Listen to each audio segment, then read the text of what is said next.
ഈ ഉണ്ടാക്കുന്ന സാധനങ്ങളൊക്കെ ഇതാ ഓരോ പീസുകളായിട്ട് നമ്മളിതാ ഉണ്ടാക്കി വെച്ചിട്ടുണ്ട്. മാലയായാലും കൈയായാലും ഇത് ഫിനിഷായിട്ടില്ല.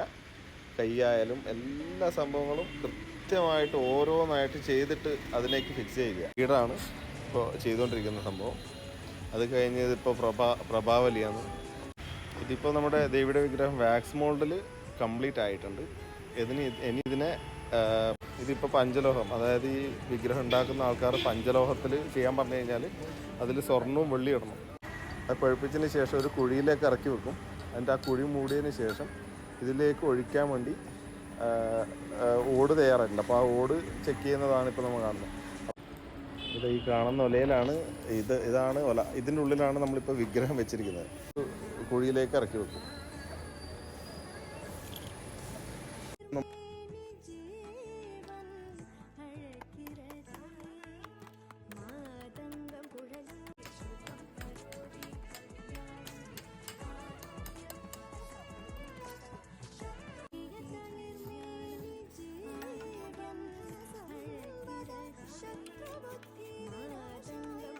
അതിനുശേഷം ഇതിപ്പോൾ നമ്മൾ പോളിഷിങ്ങിൻ്റെ ഗ്രൈൻഡിങ്ങിൻ്റെ പരിപാടി തുടങ്ങിയിട്ടുണ്ട്.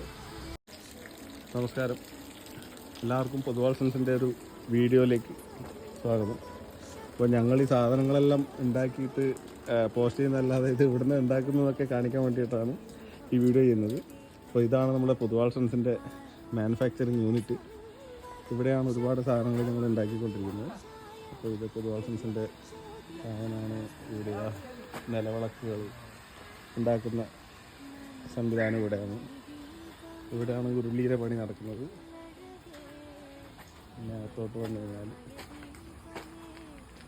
ഇപ്പോൾ നമുക്ക് നമ്മുടെ ഏറ്റവും വൈറലായിട്ട് ഇപ്പോൾ ഓടിക്കൊണ്ടിരിക്കുന്ന ഇപ്പോൾ 7 മില്യൺ മറ്റോ ആയെന്ന് തോന്നുന്നു നമ്മുടെ ഫേസ്ബുക്ക് പേജിൽ. അപ്പോൾ അത് എങ്ങനെയാണ് ഉണ്ടാക്കിയതിൻ്റെ വീഡിയോ അവിടെ ഇത് കാണാം. ഒന്ന് കാണാം നമുക്ക്.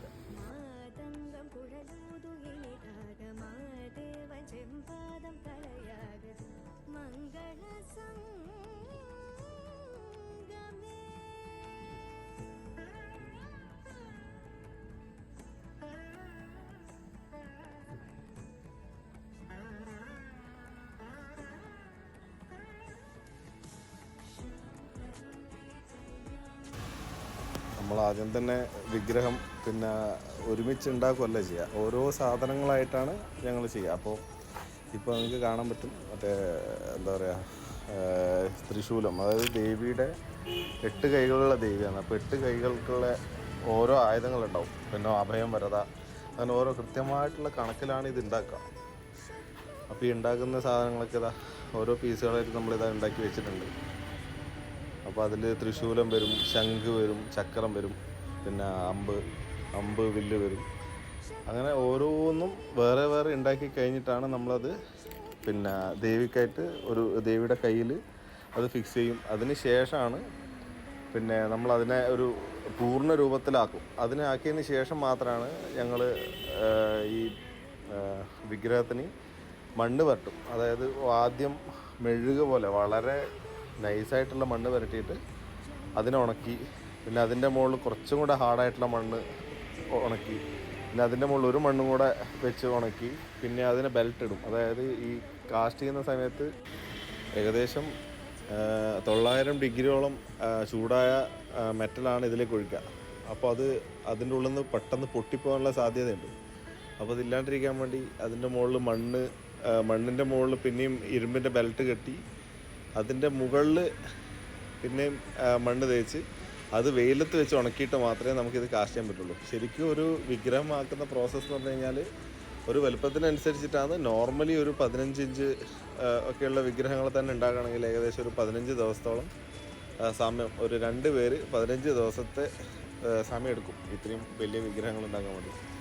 അത് നമ്മൾ ഉണ്ടാക്കി കഴിയുന്ന സമയത്ത് കാണാൻ വേണ്ടി ചെറുതുണ്ടാവുന്നല്ലാതെ അതിൻ്റെ ക്വാളിറ്റി എന്ന് പറയുന്നത് ഏറ്റവും നമ്മളിപ്പം അവൈലബിൾ ആയിട്ടുള്ളതിൽ തന്നെ ഏറ്റവും ടോപ്പ് ക്വാളിറ്റിയിൽ ഉണ്ടാക്കുന്ന മെറ്റീരിയലാണ് ഇതിനു വേണ്ടി യൂസ് ചെയ്യുക. അതുപോലെ തന്നെ ഓരോ വർക്കുകളും കൈകൊണ്ടാണ് ചെയ്യുക. അതിപ്പം നിങ്ങൾക്ക് കാണാം അതിൻ്റെ ഓരോ വർക്കുകൾ, ആ മാലയായാലും കൈയായാലും ഇത് ഫിനിഷായിട്ടില്ല. കൈയായാലും എല്ലാ സംഭവങ്ങളും കൃത്യമായിട്ട് ഓരോന്നായിട്ട് ചെയ്തിട്ട് അതിലേക്ക് ഫിക്സ് ചെയ്യുക.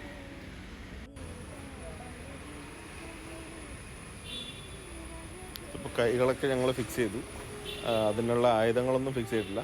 കൈകളൊക്കെ ജസ്റ്റ് വെച്ചിട്ട്, അതായത് ഒരു മനുഷ്യൻ്റെ രൂപത്തിൽ എങ്ങനെയാണോ ഇത് വരിക അതിൻ്റെ പ്രപ്പോർഷനേറ്റ് ആയിട്ട് കൈ, അതായത് നമ്മൾ കൈ പൊന്തിച്ച് നിൽക്കുമ്പോൾ എങ്ങനെയാണ് ഉണ്ടാവുക അതൊക്കെ നോക്കിയിട്ട് ഓരോ കാര്യങ്ങളും പ്രത്യേകം ശ്രദ്ധിച്ചിട്ട് മാത്രമാണ് ഞങ്ങൾ ഇതിനെ അവസാനം ഫിനിഷ് ചെയ്തതിന് ശേഷം മാത്രമാണ് ഇതിനെ കാസ്റ്റിങ്ങിലേക്ക് വിടുക.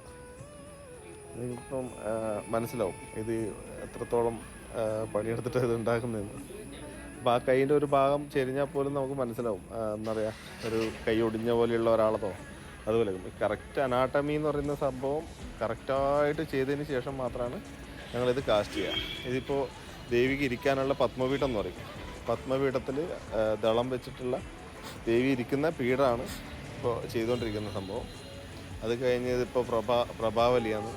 പ്രഭാവലി എന്ന് പറഞ്ഞാൽ ദൈവത്തിൻ്റെ ബാക്കിൽ അലങ്കാരമായിട്ട് വെക്കുന്നതാണ്. അത് ശരിക്കും വിഗ്രഹമായിട്ട് പന്തില്ല, പക്ഷെ ആ വിഗ്രഹത്തിന് ഏറ്റവും കൂടുതൽ ഭംഗി നൽകുന്ന സാധനം ഈ പ്രഭാവലിയാണ്. അപ്പോൾ അതിലുള്ള നിങ്ങൾക്ക് ഏറ്റവും മുകളിൽ കാണാം, അതിൻ്റെ ജ്വാല എന്നാണ് പറയുക. അതിന് പിന്നെ പൂക്കൾ വരും, പിന്നെ അതിൻ്റെ അടിയിൽ ദളങ്ങൾ വരും, അതിൻ്റെ വേറെ ഡിസൈൻസ് വരും, മുകളിൽ കിംപുരുഷൻ വരും, മുകളിൽ താഴെ കുടം വരും, ചന്ദ്രക്കല വരും. അങ്ങനെ ഒരുപാട് കാര്യങ്ങൾ ഓരോ കാര്യത്തിലും ഓരോന്നിലും ശ്രദ്ധിച്ച് ഓരോന്നും ചെയ്ത് മാത്രമേ നമുക്ക് അടുത്ത സ്റ്റേജിലേക്ക് ഇതിൽ പോകാൻ പറ്റുള്ളൂ. ഇതിന് ഷോർട്ട് കട്ട് എന്ന് പറയുന്നത് സംഭവമില്ല. അതുകൊണ്ട് തന്നെ സാധാരണ ഈ നമ്മുടെ കമ്പനി ഉണ്ടാക്കുന്ന വിഗ്രഹങ്ങളുമായിട്ട് ബന്ധപ്പെട്ട് നോക്കുമ്പോൾ ഒരുപാട് റേറ്റ് ഇതിന് കൂടുതലായിരിക്കും. പക്ഷെ അതേസമയം അത്രയും വാല്യൂ ഉണ്ടാവും അതിന്. ഇപ്പോൾ മാത്രമല്ല, അതിപ്പോൾ എത്ര കാലം കഴിഞ്ഞാലും അതിൻ്റെ വാല്യൂ എന്ന് പറയുന്നത് നമ്മൾ മേടിച്ചതിനേക്കാളും കൂടുതലായിട്ടല്ലാതെ കുറയൂല. ഇതിപ്പോൾ നമ്മുടെ ദേവിയുടെ വിഗ്രഹം വാക്സ് മോൾഡിൽ കംപ്ലീറ്റ് ആയിട്ടുണ്ട്. ഇനി ഇതിനെ പ്രഭാവലിയും ചെയ്തു, വാക്സിൻ്റെ വിഗ്രഹമായി. ഇനിയിപ്പോൾ മണ്ണ് തേക്കുക. ഇനിയിപ്പോൾ അതിൻ്റെ മുകളിൽ മണ്ണ് തേക്കുന്ന പരിപാടിയാണ് നടക്കാൻ പോകുന്നത്. ഇപ്പോൾ നിങ്ങൾക്ക് കാണാം, അതിപ്പം ഒരുപാട് ദിവസം എടുക്കുന്ന പരിപാടി ആയതുകൊണ്ട് നമ്മൾ കുറച്ച് കട്ട് ചെയ്തിട്ട് എടുത്തിരിക്കുന്നത്. ഇതിപ്പോൾ നമ്മൾ 2 കോട്ട് മണ്ണ് ഓൾറെഡി തേച്ച് അതിൻ്റെ മുകളിൽ നമ്മുടെ ഇരുമ്പിൻ്റെ കമ്പിയിട്ട് അതിൻ്റെ മുകളിൽ മണ്ണ് തേച്ച് അതിൻ്റെ മുകളിൽ ബെൽറ്റ് ഇട്ടിട്ട് പിന്നെയും മണ്ണ് തേച്ചു. ഇതിപ്പോൾ പഞ്ചലോഹം, അതായത് ഈ വിഗ്രഹം ഉണ്ടാക്കുന്ന ആൾക്കാർ പഞ്ചലോഹത്തിൽ ചെയ്യാൻ പറഞ്ഞു കഴിഞ്ഞാൽ അതിൽ സ്വർണവും വെള്ളി ഇടണം. അത് 5 ലോഹങ്ങൾ ചേർത്തിട്ടാണ് പഞ്ചലോഹം ഉണ്ടാക്കുക. അതായത് കോപ്പർ, സിങ്ക് അല്ലെങ്കിൽ ടിന്ന്, ഇരുമ്പ്, പിന്നെ ഈ സ്വർണം, വെള്ളി, ഇത്രയും സാധനങ്ങൾ ചേർത്തിട്ടാണ്. അപ്പോൾ അതിലേക്ക് ഈ സ്വർണം വെള്ളി പെട്ടെന്ന് ഉരുകും. അതുകൊണ്ട് മെൽട്ടായതിന് ശേഷം മാത്രമേ ഇതിടുള്ളൂ, ഇല്ലെങ്കിൽ അത് കത്തിപ്പോവും. ഇത് അവസാനം ഇതിട്ടതിന് ശേഷം ഇനിയിപ്പോൾ നമ്മളെ കാസ്റ്റിംഗ് കാണാം. ഈ കാസ്റ്റിങ്ങിൻ്റെ ഇടയിൽ നമുക്കധികം എനിക്കിപ്പോൾ സംസാരിക്കാൻ പറ്റില്ല അധികം. ഇതിൻ്റെ അടുത്തേക്ക് പോകാനെന്ന് പറഞ്ഞു കഴിഞ്ഞാൽ ചില്ലറ ടാസ്ക്കൊന്നുമല്ല, ഭയങ്കര പാടുപെട്ടുള്ള പണിയാണ്. അപ്പോൾ അതിൻ്റെ ഇടയിൽ സംസാരിക്കുന്നില്ല. അപ്പോൾ ബാക്കിയുള്ളത് നമുക്ക് നിങ്ങൾ കാണൂ വിഗ്രഹം എങ്ങനെ ഉണ്ടാവും എന്നുള്ളത്. ഇനിയിപ്പോൾ ഞാനിത് പ്രോസസ്സ് പറഞ്ഞുതരാം. ഇനിയിപ്പോൾ ഈ ഉരുക്കിയ സാധനങ്ങൾ, പിന്നെ ഓട്, നമ്മുടെ ഈ അതായത് വിഗ്രഹത്തിൻ്റെ മോൾഡുണ്ട്, അതിപ്പോൾ ഒലയിൽ എടുത്തതിന് ശേഷം, അതായത് തീയിൽ ഭയങ്കരമായിട്ട് പഴുപ്പിക്കണം. അത് പഴുപ്പിച്ചതിന് ശേഷം ഒരു കുഴിയിലേക്ക് ഇറക്കി വെക്കും. എന്നിട്ട് ആ കുഴി മൂടിയതിന് ശേഷം ഇതിലേക്ക് ഒഴിക്കാൻ വേണ്ടി ഓട് തയ്യാറായിട്ടുണ്ട്. അപ്പോൾ ആ ഓട് ചെക്ക് ചെയ്യുന്നതാണ് ഇപ്പോൾ നമ്മൾ കാണുന്നത്. അപ്പോൾ ഈ ഓട് ചെക്ക് ചെയ്യും, കറക്റ്റ് പ്രൊപ്പോർഷനാണോ, ആ ഓടിൻ്റെ കൂട്ട് നല്ലതാണോ എന്നൊക്കെ ചെക്ക് ചെയ്തിട്ട് മാത്രമാണ് നമ്മൾ കാസ്റ്റ് ചെയ്യുക.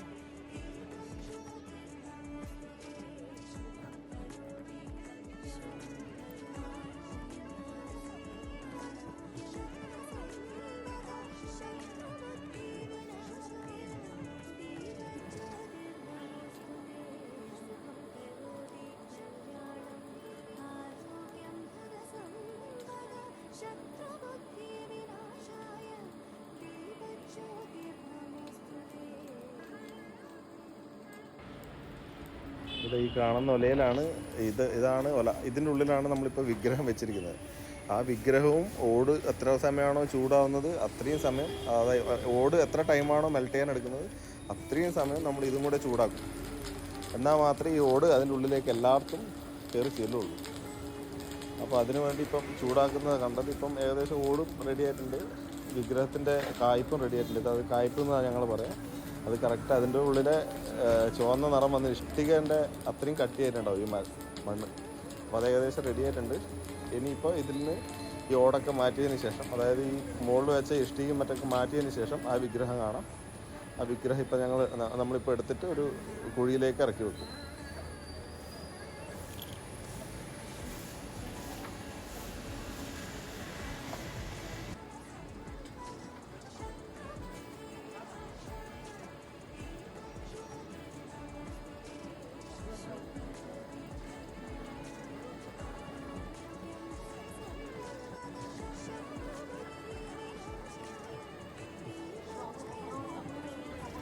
ഇതിപ്പോൾ ചെയ്തുകൊണ്ടിരിക്കുന്ന സമയത്ത് ഈ നമ്മുടെ ഈ ചെയ്യുന്ന ക്രാഫ്റ്റ്മാൻ ഉണ്ട്, അവരോട് എന്ത് ചോദിച്ചു കഴിഞ്ഞാൽ അതിന് ആൻസർ കിട്ടില്ല. എന്ന് വെച്ചാൽ അവർ അത്രയും ഇനി കോൺസെൻട്രേഷനോടെ മാത്രം ചെയ്ത് കഴിഞ്ഞാൽ മാത്രമേ ഇത് കൃത്യമായിട്ട് നമുക്ക് വിചാരിച്ച പോലെ കിട്ടുള്ളൂ. അതിൽ കൃത്യമായിട്ടുള്ള കോൺസെൻട്രേഷൻ വേണം ഓരോ കാര്യത്തിനും.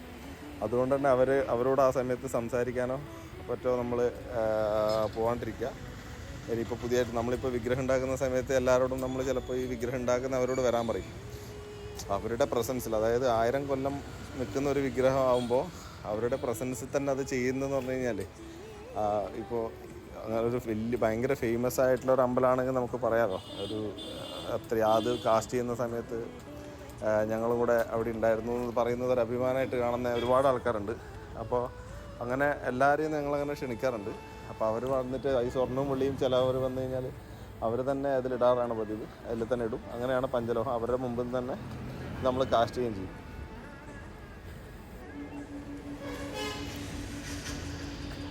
ഇതിപ്പോൾ ഏകദേശം ഈ വിഗ്രഹം മണ്ണിൻ്റെ അടിയിലായിട്ടുണ്ട്. അത് മൂടി വെച്ചിട്ടുണ്ട്.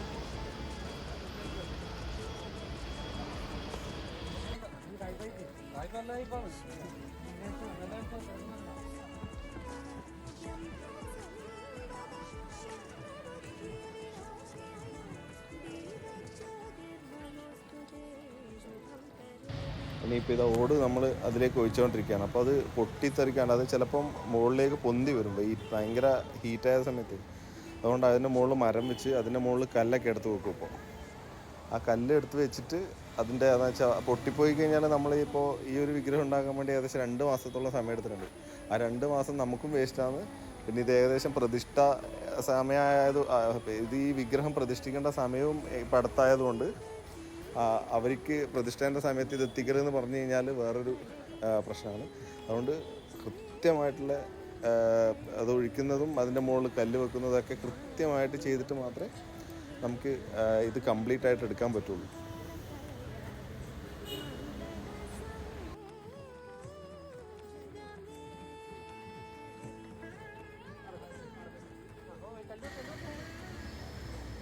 അതാ കണ്ടില്ലേ, ഞാൻ പറഞ്ഞില്ല, അതിൻ്റെ മുകളിൽ ഈ കല്ല് നല്ല വെയിറ്റുള്ള കല്ലെടുത്ത് വെച്ച് കഴിഞ്ഞാൽ മാത്രമേ ഓട് പുറത്തോട്ട് വരാണ്ടിരിക്കുകയുള്ളൂ. ഓട് ആ വിഗ്രഹത്തിൻ്റെ അകത്ത് തന്നെ നിൽക്കാൻ വേണ്ടിയിട്ടാണ് ഈ കല്ലെടുത്ത് വെക്കുന്നത്. ഇതിപ്പോൾ നമ്മുടെ കാസ്റ്റിംഗ് ഏകദേശം കംപ്ലീറ്റ് ആയി. ഇനിയിപ്പം ചെറിയ മോൾ ഭാഗത്ത് എന്തെങ്കിലും ഓട് താഴ്ന്ന് പോകുന്നുണ്ടെങ്കിൽ അതിലേക്ക് ഫില്ല് ചെയ്ത് കൊടുക്കുന്ന പ്രശ്നം മാത്രമേ ഉള്ളൂ. ഇനിയിപ്പം നമുക്ക് ഇതിപ്പം ചൂടുള്ള സാധനമാണ്. അപ്പോൾ അത് ചൂട് ആറിയതിന് ശേഷം മാത്രമേ നമുക്ക് ഇതിൻ്റെ ഉള്ളിൽ നിന്ന് കുഴിച്ചെടുക്കാൻ പറ്റുള്ളൂ. അപ്പോൾ അതായത് അടുത്ത ദിവസമാണ് നമ്മളിപ്പോൾ ഈ പൊട്ടിക്കുന്ന കാര്യം നടക്കുന്നത്. അപ്പോൾ അടുത്ത ദിവസം രാവിലെ പൊട്ടിച്ചിട്ട് പുറത്ത് വെച്ചതിന് ശേഷമാണ് ഈ വീഡിയോ എടുക്കുന്നത്.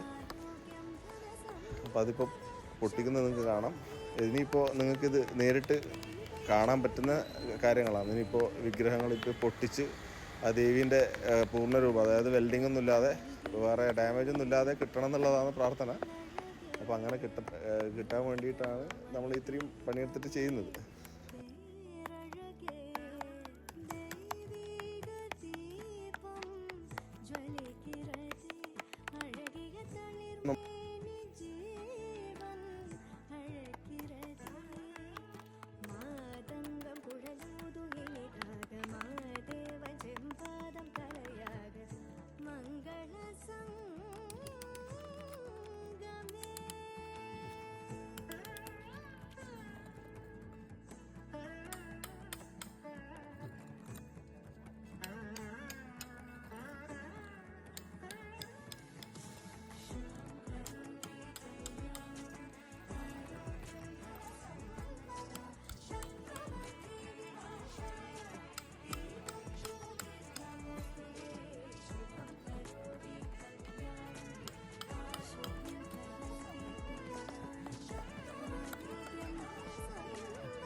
ഇതിപ്പോൾ ഫേസിലൊന്നും കുഴപ്പമൊന്നുമില്ല. ഇതിപ്പോൾ പൊട്ടിച്ച് കഴിയുമ്പോൾ നമ്മൾ ആദ്യമായിട്ട് ഈ വിഗ്രഹത്തിൻ്റെ ഫേസ് ഇതെങ്ങനെയാണെന്ന് കാണുക. അതായത് മണ്ണിൽ നിന്ന് പൊളിച്ചെടുക്കുന്ന സമയത്ത് ഇതിലിപ്പോൾ വേറെ ഒന്നും ചെയ്തിട്ടില്ല. മണ്ണിൽ നിന്ന് പൊട്ടിച്ചിട്ട് എടുത്തത് എങ്ങനെയാണോ അതുപോലെയുള്ളത്.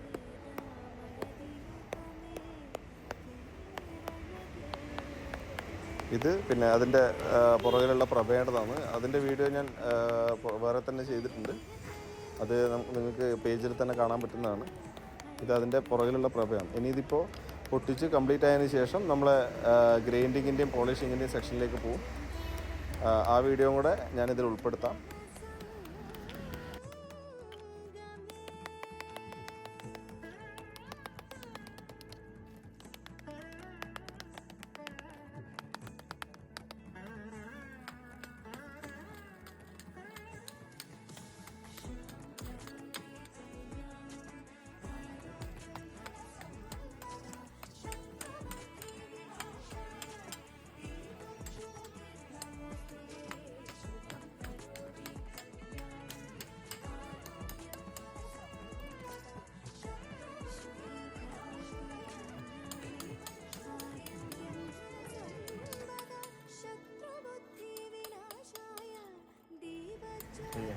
ഇപ്പോൾ പ്രഭാവലിയും കംപ്ലീറ്റ് ആയിട്ടുണ്ട്. അപ്പോൾ അതിലും വേറെ പ്രശ്നങ്ങളൊന്നുമില്ല. അത്രയും ശ്രദ്ധിച്ച് ചെയ്തുകൊണ്ട് അതിന് ഇപ്പോൾ പ്രഭാവലിക്കും വിഗ്രഹത്തിനും വലിയ പ്രശ്നങ്ങളൊന്നുമില്ല. രണ്ടാമത് ചെയ്യേണ്ട ആവശ്യമില്ല. അത് കംപ്ലീറ്റ് ആയിട്ടുണ്ട്. അപ്പോൾ ഇതിന് പോളിഷിങ്ങിൻ്റെ സെക്ഷനിലേക്ക് കൊണ്ടുപോകാം. അതിന് ശേഷമുള്ളത് നമുക്കിപ്പോൾ കാണാം.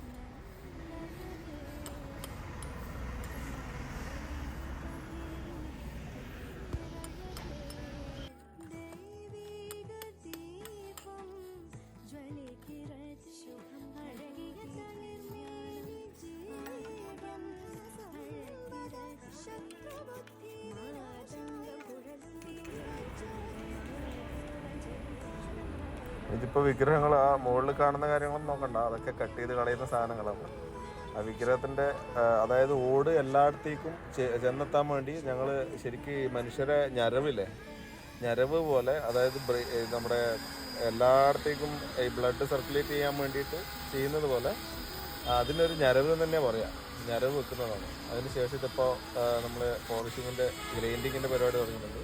ഇപ്പോൾ ടൂള് പിടിച്ച് അതിൻ്റെ ചെറിയ പാളപ്പറ്റ്, അതായത് അതിൽ ചെറിയ ഈ കുത്തൊക്കെ ഉണ്ടാവും, അതൊക്കെ കളയാൻ വേണ്ടിയിട്ടാണ് ഇപ്പോൾ ഓരോ ചെറിയ ടൂള് വെച്ചിട്ട് ഇത് ചെയ്യുന്നത് നമ്മൾ.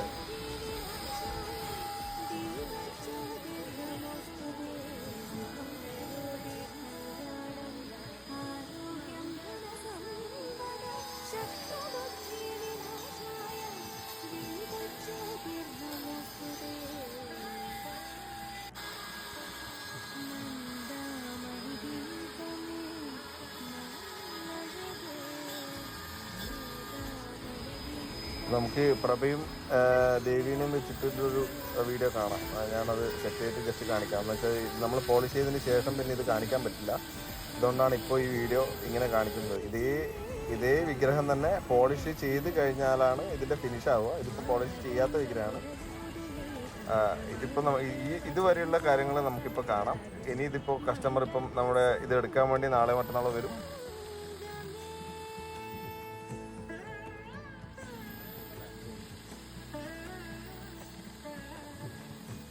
അപ്പോൾ ഇന്ന് നമ്മളിപ്പോൾ ഈ വിഗ്രഹം കസ്റ്റമർക്ക് കൈമാറുകയാണ്.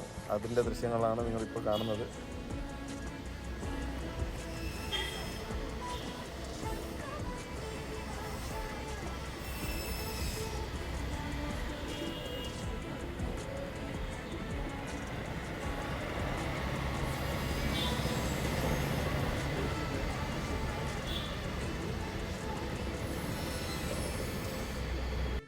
അപ്പോൾ ഒരു പുതിയ വീഡിയോ ആയിട്ട് അടുത്ത എപ്പിസോഡിൽ വരാം.